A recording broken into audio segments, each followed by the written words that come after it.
Pada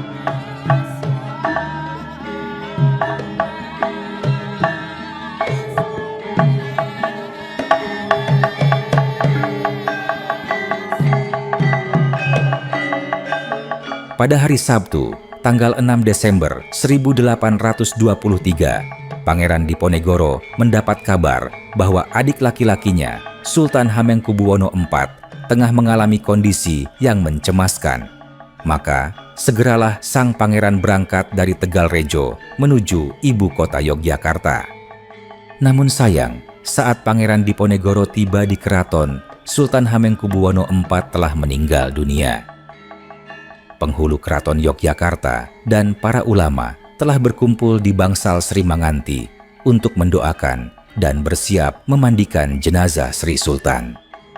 Suasana duka menyelimuti istana, dan setelah seluruh prosesi pemakaman berakhir, desas-desus mulai menyebar dalam senyap. Sama seperti apa yang Pangeran Diponegoro rasakan, banyak warga istana Yogyakarta ketika itu beranggapan bahwa kemangkatan Sri Sultan yang sangat mendadak adalah suatu ketidakwajaran. Suara-suara saksi mata mengalir secara klandestin, menghasilkan berbagai asumsi di tengah ketidakstabilan pemerintahan keraton, namun masih dalam satu kesimpulan yang sama, bahwa Sultan Hamengkubuwono IV wafat karena diracun. Maka, apakah benar demikian?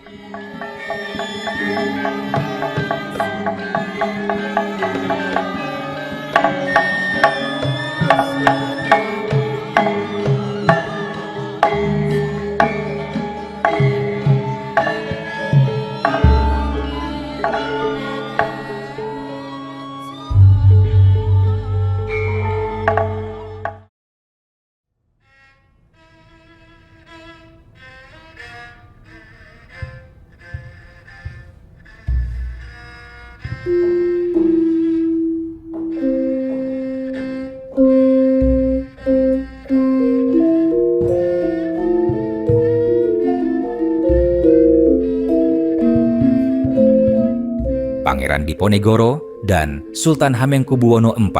Dua tokoh ini adalah putra dari Sultan Hamengkubuwono III, Raja Kesultanan Yogyakarta yang bertakhta pada tahun 1810 sampai 1814. Walau demikian, keduanya lahir dari ibu yang berbeda. Pangeran Diponegoro, meski merupakan seorang putra tertua, lahir dari Raden Ayu Mangkorowati yang berstatus sebagai istri selir Sri Sultan. Sementara Sultan Hamengkubuwono IV yang naik tahta pada tahun 1814 di usia 10 tahun, lahir dari Ratu Kencono selaku istri permaisuri Sri Sultan. Dan memang sesuai peraturan atau paugeran yang berlaku, putra laki-laki yang lahir dari pemaisurilah yang lebih berhak memangku tahta, sekalipun ia bukan putra tertua.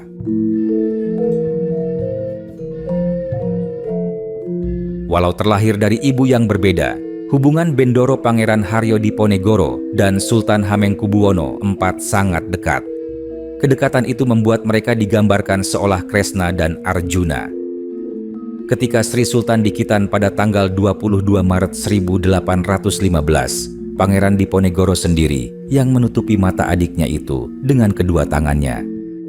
Tidak jarang, Pangeran Diponegoro jauh-jauh datang dari Tegalrejo ke keraton menemui Sri Sultan untuk menceritakan kisah-kisah budi pekerti dari kitab Fatah Al-Mulk, serta membacakan naskah-naskah penting seperti Serat Ambia, Tajus Salatin, Serat Menak, Babad Keraton, Serat Barotoyudho, dan lain sebagainya. Sultan Hamengkubuwono IV pun amat menghormati kakak tirinya itu. Bahkan, di saat mereka dalam acara perjamuan, Sri Sultan selalu mempersilahkan Pangeran Diponegoro untuk makan lebih dulu, dan kemudian Sri Sultan akan menghabiskan sisanya.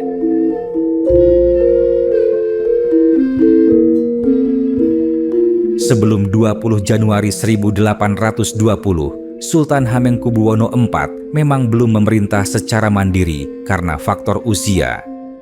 Beliau, Raden Mas Ibnu Jarot, yang lahir pada 3 April 1804 itu, baru berusia 10 tahun saat dinobatkan menjadi sultan.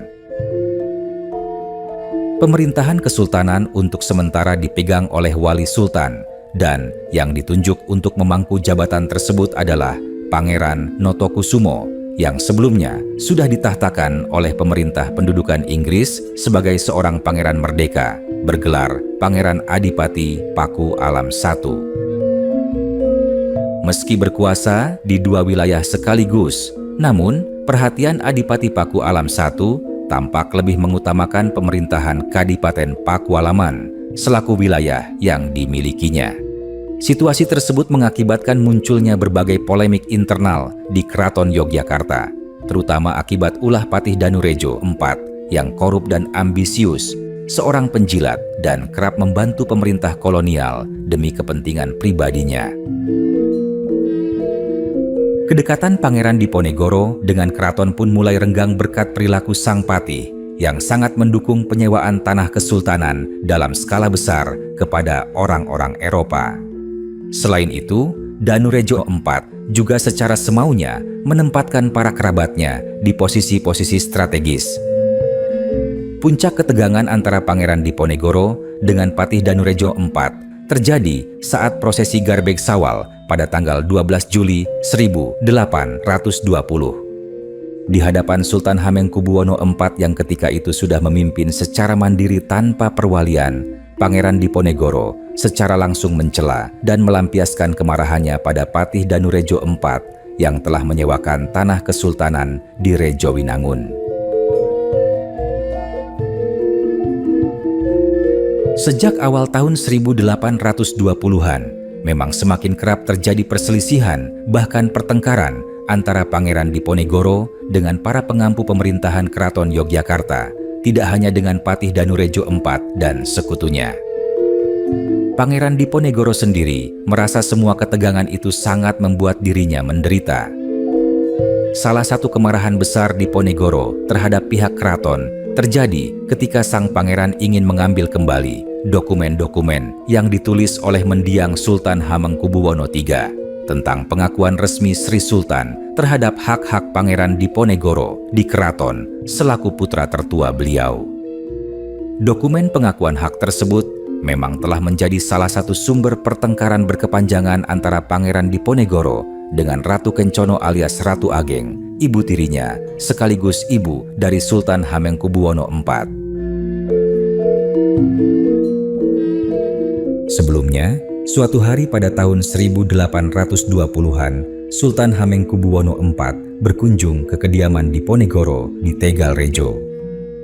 Sri Sultan bermaksud meminta dokumen pengakuan hak tersebut dan juga meminta dokumen-dokumen perjanjian politik yang dibuat pada masa pendudukan Inggris, termasuk perjanjian rahasia tanggal 12 Juni 1812. Oleh Diponegoro, dokumen tersebut diserahkan dengan baik kepada Sultan Hamengkubuwono IV. Tetapi, menurut beberapa cerita, Sri Sultan kemudian membakar dokumen itu dengan maksud menghancurkan semua dokumen yang dianggap bisa merugikan kedudukannya. Pangeran Diponegoro kemudian baru mengetahui hal itu setelah Sultan Hamengkubuwono IV mangkat, ketika pada suatu hari beliau meminta Ratu Kencono alias Ratu Ageng selaku ibu Sultan Hamengkubuwono IV untuk mengembalikan dokumen-dokumen tersebut yang akan digunakan sebagai pedoman bagi para anggota Dewan Perwalian Sultan Hamengkubuwono V, seorang sultan yang masih di bawah umur. Diponegoro sendiri juga merupakan anggota dari Dewan Perwalian itu. Dan begitu mengetahui bahwa semua dokumen yang dipinjam mendiang adik tirinya itu telah dimusnahkan, Pangeran Diponegoro seketika marah besar, suatu peristiwa yang membuatnya menolak melaksanakan tugas-tugas sebagai salah satu wali sultan, sekaligus menjadi salah satu pemicu yang membuat sang pangeran memutuskan hubungannya dengan keraton.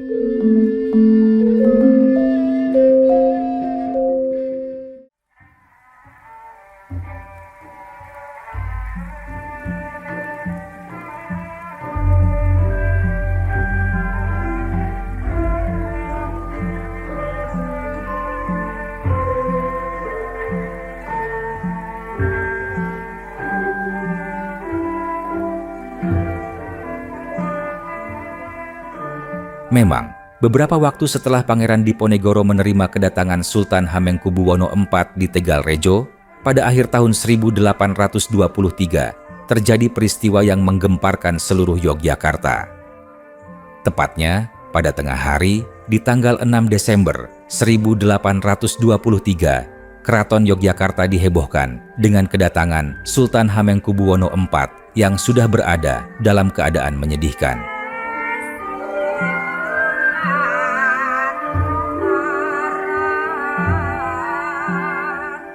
Mulanya, pada hari itu, Sri Sultan bersama rombongan besarnya pergi dengan menaiki kuda untuk berlibur di salah satu pesanggrahan. Babad Kedung Kebo mencatat kronologi peristiwa itu, bahwa ketika di pesanggrahan, saat Sultan Hamengkubuwono IV menyantap makanannya yang berupa lauk daging dan berbincang dengan Ratu Kencono, tiba-tiba Sri Sultan terjungkal, mengalami kejang, lalu kepala beliau seketika tersungkur di piring makanannya. Sri Sultan tidak pernah sadar dan kemudian meninggal dunia. Karena mangkat ketika sedang berlibur atau berwisata itulah, maka Sultan Hamengkubuwono IV kemudian mendapat julukan Sultan Sedo ing Besiar. Namun, meski Sri Sultan mangkat secara mengerikan, tidak ada sumber keterangan pasti yang menyatakan bahwa penyebab kematian beliau adalah diracun. Residen Yogyakarta setelah Perang Jawa yang menjabat tahun 1831 sampai tahun 1841, yaitu Franz Gerardus Falk, mengemukakan bahwa saat perjamuan pribadi, Sultan Hamengkubuwono IV tidak pernah menyantap makanan selain yang disediakan oleh para istri selirnya, dan ketika mangkat pun tak ada tanda-tanda keracunan pada tubuhnya. Menurut analisis Profesor Peter Carey, seorang sejarawan ternama, kemangkatan mendadak Sultan Hamengkubuwono IV diakibatkan karena keadaan fisiknya yang gemuk, serta kegemarannya yang berlebihan atas makanan sangat berbumbu, dan terlalu memaksakan diri untuk berkuda menuju pesanggrahannya itu, yang telah menyebabkan Sri Sultan mengalami serangan jantung di usia sangat muda, yaitu 19 tahun. Gaya hidup Sri Sultan yang kurang baik dan terlalu bermewah-mewahan itu, terutama akibat pengaruh dari Residen Hubert Gerard Nahuys van Burgst dan asisten Residen R.C.N. de Abo. Bahkan, Profesor Peter Carey menyebut bahwa Sultan Hamengkubuwono IV adalah raja pertama yang menjadi korban dari gelombang gaya hidup kebarat-baratan yang sedang melanda keraton-keraton di Pulau Jawa bagian tengah pasca restorasi pemerintahan Hindia Belanda pada Agustus 1816.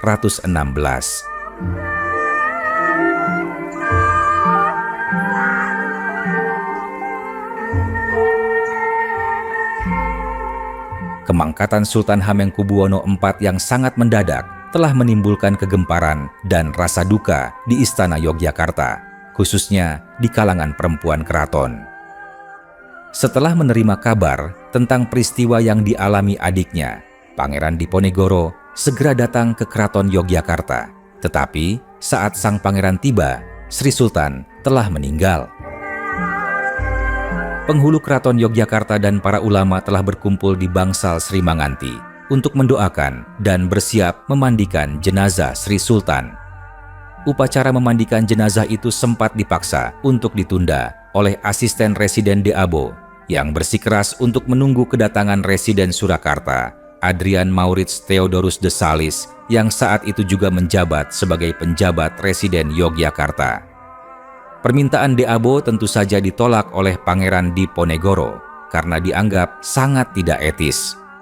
Para abdi dalam serta segenap bangsawan keraton pun langsung membawa jenazah Sri Sultan untuk dimandikan, dan setelah itu dibaringkan ke dalam peti yang terbuat dari kayu jati, berikut disemayamkan di kediaman pribadi Sri Sultan di kompleks keraton. Ketegangan Pangeran Diponegoro dengan asisten Residen de Abo tidak hanya bersoal pada penundaan upacara memandikan jenazah. Sebelumnya, ketika jenazah Sri Sultan tiba di keraton, de Abo dan dokter bedah Karesidenan sempat menyarankan kepada keluarga keraton untuk mengizinkan mereka membuat sayatan di salah satu bagian tubuh Sri Sultan demi memastikan apakah ada darah mengalir atau tidak. karena jika terdapat darah mengalir, berarti ada kemungkinan bahwa Sri Sultan masih hidup. Pangeran Diponegoro dengan tegas menolaknya, mengatakan kalau tindakan itu tidak sopan dan bertentangan dengan tradisi Islam Jawa. Namun, di sisi lain, Ratu Kencono alias Ratu Ageng sangat berharap bahwa putranya masih hidup, sehingga ia mengabaikan penolakan Diponegoro. Sayatan itu pun dibuat, tetapi sesuai dugaan banyak kerabat, tak ada setetes pun darah keluar dari tubuh Sri Sultan, suatu penegasan mutlak bahwa Sultan Hamengkubuwono IV telah meninggal dunia.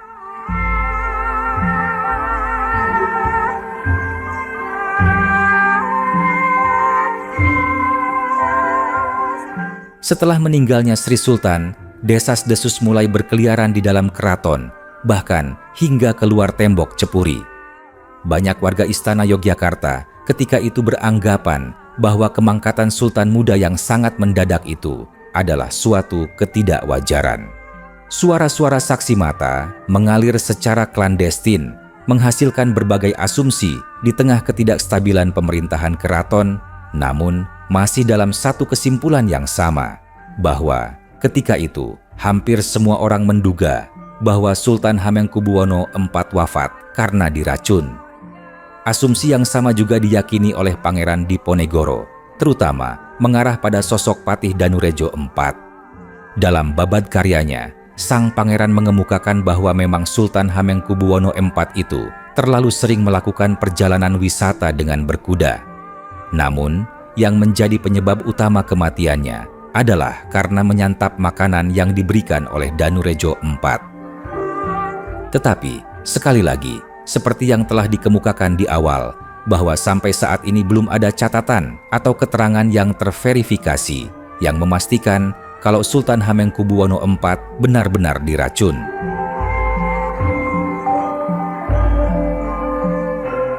Dan di tengah segala kesedihan dan kecurigaan warga keraton itu, pada keesokan harinya, jenazah Sultan Hamengkubuwono IV pun dikebumikan di Astono Besiaran, Kompleks Astono Pajimatan Imogiri, dengan upacara kebesaran lengkap. Tercatat, beliau wafat pada usia 19 tahun, meninggalkan 1 orang istri permaisuri yang bergelar Ratu Kencono, serta 8 orang istri selir, dan 18 orang putra-putri. Sebelum prosesi pemakaman, pada dini hari di tanggal 7 Desember, Residen de Salis tiba di Yogyakarta setelah semalaman melakukan perjalanan berkuda dari Surakarta. Setibanya di keraton, asisten Residen de Abo memberitahu de Salis bahwa Ratu Ageng beserta Ratu Kencono selaku permaisuri mendiang Sultan dan sejumlah bangsawan Yogyakarta meminta dengan sangat kepada de Salis untuk segera mengukuhkan Raden Mas Gatot Menol alias Pangeran Adipati Anom Hamangkunegoro, sang putra mahkota yang baru berumur 3 tahun, untuk naik tahta menjadi Raja Yogyakarta berikutnya. Mereka juga meminta supaya gubernemen tidak lagi mengangkat Adipati Paku Alam I sebagai wali atau memberinya kekuasaan apapun di Keraton Yogyakarta. Seandainya tidak terdapat sosok bangsawan senior yang cocok untuk menjadi wali sultan yang masih balita itu, maka gubernemenlah yang dianjurkan untuk mengambil alih tugas perwalian. Permintaan itu dengan segera ditanggapi dengan hati-hati oleh Residen de Salis, karena walau bagaimanapun, menempatkan seorang residen Belanda di singgasana selama upacara kebesaran keraton, meski hanya duduk sebagai wali atau wakil sultan, tentu merupakan suatu hal yang sama sekali tidak dapat diterima oleh para bangsawan Jawa terkemuka, termasuk Diponegoro.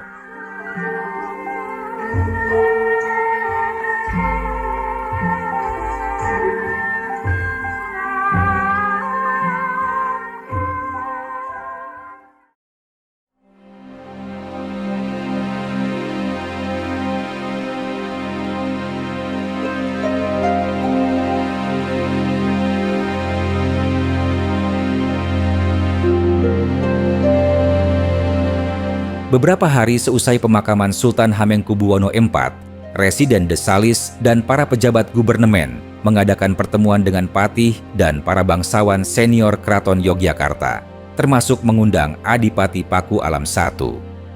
Sebelumnya, Setelah memutuskan untuk sementara waktu mengambil alih tugas-tugas pemerintahan di luar istana dan cap agung kesultanan, De Salis sempat meneliti arsip-arsip mengenai rekam jejak Paku Alam I selama menjadi wali bagi Sultan Hamengkubuwono IV. Itu membuatnya sampai pada kesimpulan bahwa dia dan gubernemen tidak akan lagi melantik Adipati Paku Alam I sebagai wali, sesuatu yang diterima oleh sang Paku Alam yang mengatakan bahwa dahulu ketika ia menjadi wali, nama baiknya begitu rentan karena terjebak di tengah intrik keraton, khususnya akibat manuver Patih Danurejo IV dan kroni-kroninya, menyebabkan Paku Alam merasa hanya menjadi boneka dan tak memiliki kekuasaan apapun di keraton. Dalam pertemuan itu, Residen De Salis juga menetapkan bahwa Adipati Anom sebagai penerus sah bagi mendiang Sultan Hamengkubuwono IV dan cap agung kesultanan akan tetap berada di tangan Residen sampai Sultan yang baru itu berusia dewasa pada tahun 1836. Patih Danurejo IV pun ditugaskan untuk menertibkan pemerintahan kesultanan di daerah-daerah serta melanjutkan tugas-tugas pemerintahan sebelumnya. Namun, tak diperkenankan membuat kebijakan penting tanpa seizin Residen. De Salis memutuskan bahwa Ratu Ageng, Ratu Kencono, Pangeran Diponegoro, serta Pangeran Mangkubumi untuk duduk di dalam Dewan Perwalian Sultan dan mendapat tugas terkait dengan pengasuhan dan mendidik Sultan Belia, termasuk juga mengelola keuangan dan pemerintahan kesultanan. Akan tetapi, keputusan itu sempat dianggap memiliki kelemahan, karena dengan tidak adanya seorang wali tunggal, maka tidak ada seseorang yang dapat mewakili posisi Sri Sultan saat pelaksanaan upacara-upacara kebesaran keraton. Tugas-tugas residen yang juga berada di dalam Dewan Perwalian pun tidak dirinci secara jelas. Dan di tangan para pejabat yang tak berkompeten, banyak persoalan yang tidak ditangani dengan baik akan seketika berubah menjadi bencana. Terlebih, hubungan antara Ratu Ageng dan Pangeran Diponegoro sangat bermusuhan. Di sisi lain, ada rasa mendesak untuk segera melakukan penobatan Adipati Anom menjadi Sultan Hamengkubuwono V, mengingat kekosongan tahta yang terlalu lama akan sangat meresahkan. Hal itu terbukti dengan adanya beberapa laporan pada tanggal 13 Desember bahwa telah terjadi sejumlah kebakaran yang disengaja di seputaran Yogyakarta yang berlanjut dengan peristiwa kerawanan-kerawanan lainnya.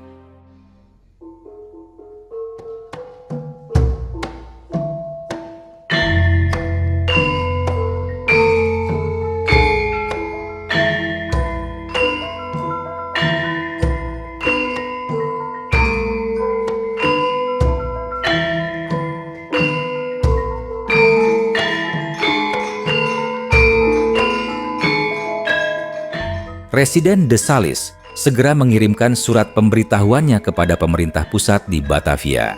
Dan tak butuh waktu lama, Gubernur Jenderal Godard Alexander Gerard Philip Baron van der Capellen menyetujui usulan De Salis dan mengeluarkan keputusan resmi yang mengesahkan bahwa Pangeran Adipati Anom yang baru berusia 3 tahun berhak ditahtakan sebagai sultan berikutnya.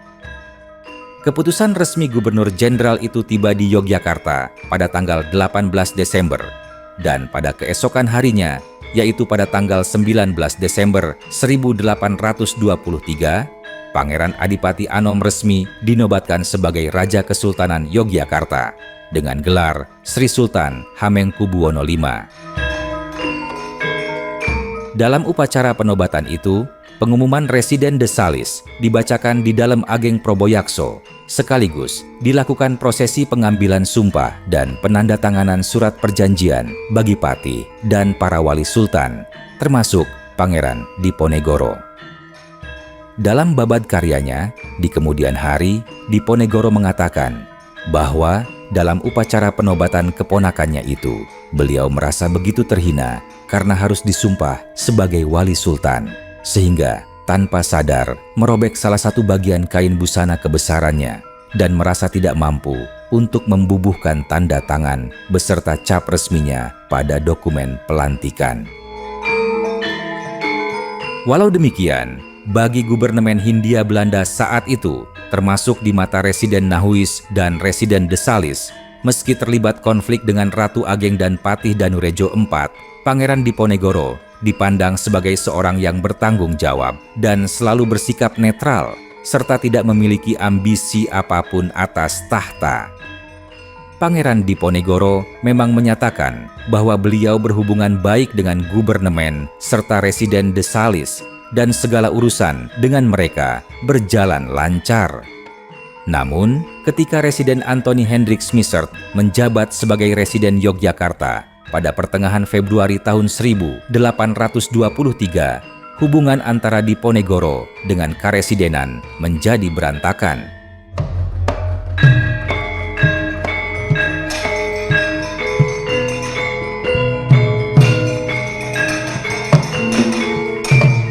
Di masa awal bertahtanya Sultan Hamengkubuwono V, pertentangan pribadi antara Residen Smissert dan Pangeran Diponegoro menyebabkan kerjasama di antara para pemegang kekuasaan sementara di pemerintahan kesultanan itu menjadi mustahil.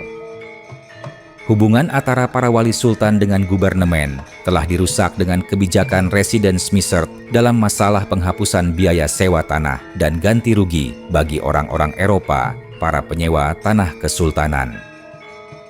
Pertentangan-pertentangan itu berlanjut sedemikian parah, hingga membuat Pangeran Diponegoro pada suatu ketika mengembalikan cap walinya kepada Pangeran Mangkubumi dan menolak untuk menunaikan kewajibannya sebagai seorang wali sultan. Meski begitu, Diponegoro tampak masih terlibat dalam proses pendidikan Sultan Hamengkubuwono V, termasuk memilih Sayyid Hasan, seorang Arab dari bekas kantor dagang Belanda di India bagian barat, untuk mengajari Sri Sultan membaca Al-Quran.